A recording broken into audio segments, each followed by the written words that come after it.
রাস্তার মাঝে কিছু কাগজপত্র পড়ে থাকতে দেখে লোকটা সেই কাগজপত্র উঠিয়ে ছেলেটাকে বলল, ভাতিজা দেখো এটা কিসের কাগজ। ছেলেটা দেখার সাথে সাথে চমকে গেল আর সে বুঝতে পারলো এটা হলো 10 লাখ টাকার চেক। এইসব দেখে ছেলেটা মনে মনে ভাবলো যেভাবেই হোক এই কাগজটা আমাকে নিতেই হবে। তারপর ছেলেটা বলল, আরে চাচা ফেলে দেন এই কাগজপত্র, এই কাগজপত্র কোনো দরকারি কাগজপত্র না, আর আপনি বাসায় চলে যান। তখন লোকটা সেই কাগজপত্র উঠিয়ে বলল, আরে ভাতিজা যেহেতু এটা কোনো দরকারি কাগজপত্র না, তাহলে এই কাগজটা আমি আমার বাসায় লয়ে যাই। তখন ছেলেটা পেছন থেকে ডেকে বলল, আরে চাচা দাঁড়ান, আপনাকে তো বললামই এই কাগজটা কোনো দরকারি কাগজপত্র না, এর চাইতে ভালো এই কাগজপত্রগুলো ফেলে দেন, শুধু শুধু আপনি বাসায় কষ্ট করে নেবেন কেন। কিন্তু লোকটা তার বাসায় নিতে চাইলো। তারপর ছেলেটা বলল, আচ্ছা চাচা তাহলে এই নেন 1000 টাকা, আপনাকে এই 1000 টাকা দিচ্ছি আর আপনি এই কাগজপত্র আমাকে দেন। কিন্তু লোকটা রাজি হইল না। সে বলল, তুমি যদি আরো কিছু টাকা দাও তাহলে আমি এই কাগজপত্র তোমাকে দিতে রাজি আছি। তারপর সে আরো 2000 টাকা দিল আর সে টাকাগুলো দিয়ে সেই 10 লাখ টাকার চেকটা নিয়ে চলে গেল। তারপর সে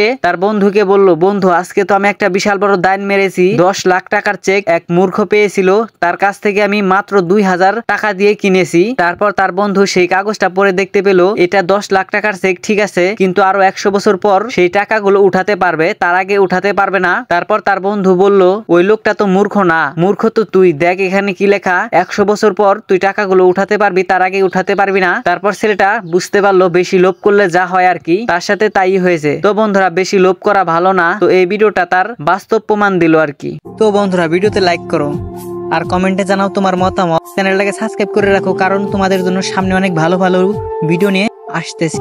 ধন্যবাদ সকলকে।